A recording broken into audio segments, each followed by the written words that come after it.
tweak on your Samsung Galaxy Note 9 that is simply going to enhance the use of your Samsung Galaxy Note 9. So let's not waste any time and dive right in. Now the first thing I want you guys to do is we put our phones in our pockets or our bags a lot. So go to the settings and make sure you go over to display and scroll all the way down and make sure that block accidental touches is in fact enabled. Basically what this is going to do is it's going to prevent the screen from detecting any kind of touch input while it is in a dark place such as your pocket or a bag. So many times I have my keys and my phone in my pocket together, and when I go in to grab those keys I accidentally touch my phone, and before I know it, it's calling somebody. So with this option enabled, it's going to try to minimize those kinds of accidents in dark areas such as the pocket or a bag. Alright, let's move on to the next tactic. Now one thing we use all the time on our Note 9 obviously is the keyboard. So it only makes sense to make sure that it's customized properly. So let me go to the messages and let me just pull up the keyboard, and as you can see I have a black and white keyboard that in my opinion looks nicer than the regular stock keyboard. You do actually have the option to modify the way the keyboard looks. So what you want to do is go to the settings, the button on the top here, and then go to keyboard layout and feedback, and make sure you tap on the keyboard themes and pick the one that you like. Okay, so the nice thing with this one is it gives you a preview, so I can tap on this one. That's the stock one that you're probably having on your phone right now. You can have this option here, okay, the black version of the white. And then you have these more clear modernized keyboard styles that you would see on the regular Android smartphones. Okay, so I happen to like this one here. So click apply and that's the one. Now the same theme also applies to the keyboard that you would use for number input. So let me just go to somewhere where we have some numbers. Let's go to the biometrics and security. And if you were to try to go into one of these settings here, it's going to ask you to put your PIN number in. So as you can see, the keyboard also looks different here. So you get the same color scheme that you would get on the regular keyboard.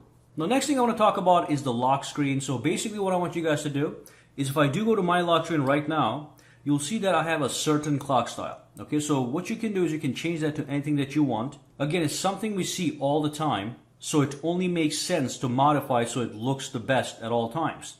So what you want to do is you will go to the settings, go to the lock screen, and then go to clock style, and then go to lock screen over here as well, and then pick any clock style that you want from here. Okay, so as you can see, you have all these fancy options you can pick from if you so desire. Now let's put this one on, and you can also pick the style and also the color. So I can pick any color that I want. I can do red, green, blue, whatever, as you can see. Or you can pick these preset colors here that have gradient colors. So let's just pick the red one for now. Click done. Actually no, let's do the green one so I can actually see what's happening. Click done, and then when you go to your lock screen now, you'll see that gorgeous clock looking right at you. Now there's also another very important setting that needs to be changed. It's something that needs to be enabled and make sure it's active at all times. So go to the settings, go to biometrics and security, and then under security make sure you go to Find My Mobile. So when you click this, first and foremost you do need to have a Samsung account enabled and linked to this setting. And basically if you lose your smartphone, you can simply go to findmymobile.samsung.com and then log in with that Samsung account that's being shown over here, and it's going to locate your smartphone and it's going to give you a bunch of remote controls. I'm going to show you what those remote controls are in a second. But make sure all these options are enabled. So let's say you lost your phone, you get access to remote controls via that website. You get access to Google location services so it can actually locate exactly where the phone is on the map. And the best part is this one has to be enabled. This one says send last location to your Find My Mobile website if the phone battery dies. So at least you get a clue as to where your phone was right before the actual battery died. So again, make sure Find My Mobile is enabled and all these three options are actually checked. Now if you go to the actual website, this website here, on your computer, any other smartphone, on a laptop, whatever, you'll see this fantastic interface as you can see on the screen. Now, if you look at that photo, you've got all these administrative options to locate your smartphone and even remotely erase the smartphone. So if there's anything important on your phone and you think the person might actually get access to the phone, you can erase, reset, lock the phone as you please. You've got a bunch of options on that control panel.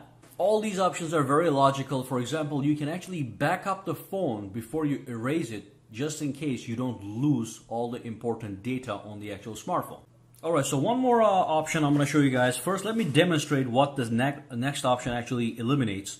So normally if your phone is turned off, and if you turn it on, it goes to the lock screen, and then you have to swipe up to go to the password screen or the biometric screen and unlock your smartphone. So let me put my password in really quick and show you how to actually bypass the lock screen. So just eliminate one step. So what you want to do is you want to go to the settings again, go into display, scroll down to where it says navigation bar, tap on it, and over here it says unlock with home button. So that's the home button right here, and it's a button that is pressure sensitive, so you can press on it by force, not too much force, just a little bit, and it actually is a physical button. So when you say unlock with home button, if you read here, it says hard press the home button while the screen is off to skip the lock screen and go directly to the home screen. So basically, instead of doing this, pressing power and swiping up, what you can do is you can press this and boom, it goes straight to the PIN number screen. Or if you don't have a PIN or a security enabled, it goes straight to your home screen, which is this guy right here. Now we know that our phones are extremely large devices, so if you do go to the settings and if you do go to advanced features, make sure that the one-handed mode is in fact enabled. So this is going to allow you to operate your phone with one hand in case you need it. So if you enable this, you have a couple options. You have two options actually. You can tap the home button 3 times to enable the one-handed mode, or you can swipe up diagonally from either of these corners. I prefer to have this one right here. So when I triple tap this button, it reduces the size of the screen, and I can use this with one thumb, no problem, if I'm holding the phone with one hand. And of course, if I'm right-handed, I can just have it on this side. If I'm left-handed, I can have it on this side. And I can also resize this guy. So let me just tap the corners here. And as you can see, you can make it even smaller if you have smaller fingers. And now this is your phone, as you can see. You can easily use this with one hand, no problem. Okay, when you're done using the one-handed mode, you tap anywhere outside this area, boom, you go back in business. The next thing I want to talk about also is in the display. So if you go to the settings over here, and if you go to the display, you're going to see the option that says screen resolution. Now right now I have my screen set to QHD+, which is the highest resolution I can have on the smartphone. Now the only problem with this resolution is the fact that it eats a little bit more battery life than if you had a full high definition plus. So I always recommend people have this in the middle. I do not recommend this at all. That's going to be a low resolution, so the phone is not going to look as sharp as it would if it was here or here. Of course, this is going to be the sharpest resolution, so you're going to get more pixels on the screen and a sharper image. However, this is the best option to have for maximum clarity and also additional battery life, something that we all need. And the funny thing is, when you do go to your phone and you change the resolution of your screen, you're not gonna notice a big difference. So at full high definition plus, you're still getting a pretty high resolution, better than many other smartphones out there. But simply don't choose this one because that's gonna be a lower resolution. It's gonna take away from the total experience on the smartphone. So keep it in the middle for a sharp, high quality image and also good battery life. All right. And one thing I'm going to show you guys just as a security feature, just to be safe, is if you do go to the settings over here, and if you go into the security, and if you scroll all the way down, go to other security settings, under device administration, you have device admin apps. Now, device admin apps have super user access to your smartphone. So as you can see, Find My Mobile app has a full access to your device, meaning it can lock and erase the phone remotely if you have to. Now make sure there's nothing weird in here. Okay, so some programs actually, when you install them, ask for this permission, and if you give them that permission, they have full access to your device as device administrators. So make sure that no such thing is here. If you do see it, simply disable it like that. I'm not going to do it right now because it's going to cancel my Find My Mobile. But if you just tap that circle here, it's going to check or uncheck that app from accessing your device fully. So make sure that's in fact an option. Now the next thing I'm going to talk about is the S Pen. This is something we use all the time. I'm assuming that's why we have the Samsung Galaxy Note 9 and not the S9 Plus. So go to the settings real quick, go into the advanced features and go under S Pen and just scroll down a little bit. And this option here pertains to when you remove the S Pen from its enclosure. So when S Pen is removed, in my case, I like to have it so it does nothing. But you do have other two options. You can open the Air Command menu automatically when you remove the S Pen from its housing over here. And this is the Air Command, obviously. So that's just going to pop up automatically, ready for you to utilize it. Okay, so you can go right up to it and pick the option you want and do something that you like.